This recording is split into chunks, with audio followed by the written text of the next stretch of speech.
الصلاة والسلام علیک یا سیدی یا رسول اللہ وعلی آلک و اصحابک یا حبیب اللہ۔ السلام علیکم ورحمۃ اللہ وبرکاتہ۔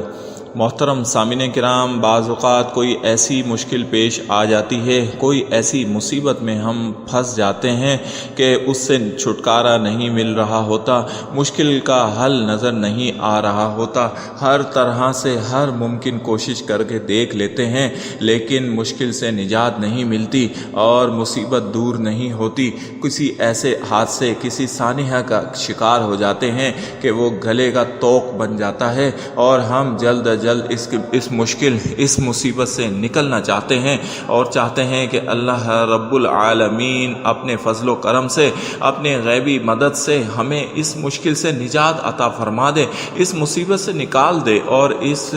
گلے کے توق سے ہماری جان چھوٹ جائے اور یوں ہمارا پریشانی والا معاملہ جو ہے وہ آسانی میں بدل جائے۔ تو اس کے لیے آج ایک بہترین اور مجرب وظیفہ لے کر حاضر ہوا ہوں۔ یہ اللہ الصمد کا وظیفہ ہے، پڑھنے والا بہت کچھ پا لیتا ہے اور یہ ایک ایسی آیت مبارکہ ہے کہ جس میں اللہ تبارک و تعالی نے اپنا تمام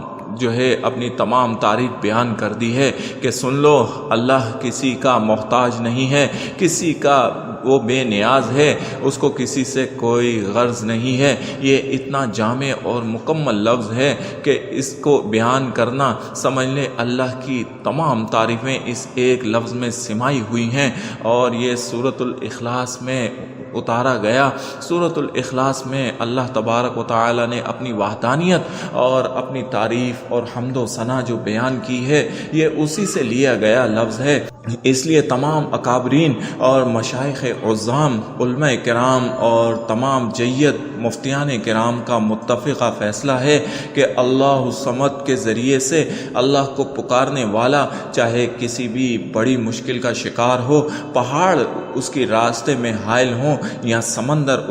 اس کی رکاوٹ بنے ہوں، وہ بھی ہٹ جاتے ہیں اور پہاڑ بھی ریزہ ریزہ ہو جاتے ہیں۔ یہ اتنا ہی باکمال اور مجرب عمل ہے۔ تو سامعین کرام، آپ اللہ سے مدد مانگا کریں، اللہ ہی کو پکارا کریں، کبھی مایوس نہ ہوا کریں، نا امید نہ ہوا کریں۔ اللہ تبارک و تعالیٰ کو اپنے بندوں کا پکارنا انتہائی محبوب ہے، ان کی پکار سننا انتہائی محبوب ہے اور ان کی مدد کرنا بھی اللہ کو محبوب ہے۔ اللہ کو پسند ہے کہ اس کا بندہ اس کے صفاتی ناموں کے ذریعے، اس کے ذاتی ناموں کے ذریعے سے اس کو پکارے، ہر وقت پکارتا رہے اور مدد کا طلبگار رہے۔ اور بندہ جب تک اللہ کی مدد کو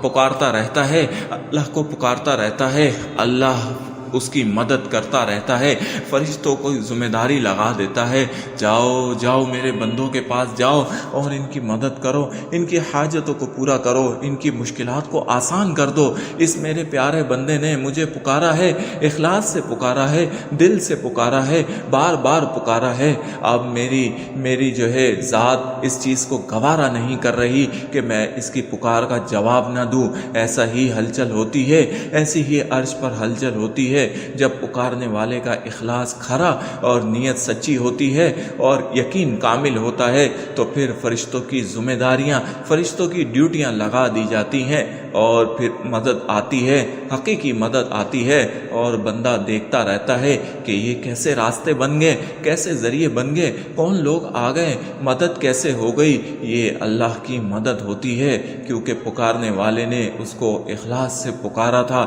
تو آپ بھی جب مشکل میں، مصیبت میں پھنس جائیں تو ادھر ادھر لوگوں کے منت واسطے اور ان کو منانے کے بجائے آپ اپنے رب سے مدد مانگیں اور پھر اپنی آنکھوں سے دیکھیں، طریقہ کار نوٹ فرما لیں۔ آپ جب بھی بڑی مشکل اور مصیبت کا شکار ہو جائیں تو نماز کی پابندی شروع کر دیں اور پھر ہر نماز کے بعد آپ 101 مرتبہ اللہ الصمد پڑھنا ہے۔ آپ اس طرح سے پڑھیں کہ 11 بار درود شریف پڑھیں اور اس کے بعد 101 مرتبہ اللہ الصمد اللہ الصمد اللہ الصمد پڑھیں۔ 101 مرتبہ پڑھنے کے بعد پھر 11 بار درود شریف پڑھیں، اپنے ہاتھوں کو اپنے رب کی بارگاہ میں بلند کر لیں اور دعا کریں، یا رب العالمین تیرا بندہ تجھی کو پکار رہا ہے، تجھی سے مدد مانگ رہا ہے، اس مشکل سے، اس مصیبت سے میری جان چھڑا دے، اس مشکل سے مجھے نکال دے، باہر کر دے، اس مصیبت سے میری جان چھڑا دے۔ میں تیرا شکر گزار رہوں گا اور تجھی سے مدد مانگتا رہوں گا۔ اور انتہائی یقین، یکسوئی اور توجہ کے ساتھ دعا کریں، اخلاص کے ساتھ دعا کریں، اللہ غیبی مدد بھیجے گا۔ یہ صرف 7 دن کا وظیفہ ہے، لیکن ہم نے پہلے دن ہی لوگوں کو مشکل سے نجات پاتے دیکھا، ہم نے دوسرے دن بھی لوگوں کو مصیبت سے باہر آتے دیکھا، اور تیسرے دن تو تمام مشکلات اور مصائب یوں غائب ہو جاتی ہیں کہ جیسے وہ تھی ہی نہیں۔ اسی لیے معزز سامعین کرام، اللہ الصمد کا دامن پکڑ لیں اور اللہ الصمد کو پکارتے رہیں جب تک مشکلات سے باہر نہ آ جائیں، جب تک مصائب سے باہر نہ آ جائیں۔ اللہ الصمد کے ذکر سے اپنی زبان کو تر رکھیں اور پھر دیکھیں اللہ الصمد کیسے آپ کی مدد کرتا ہے، بے شک وہی مدد کرنے پر قادر ہے۔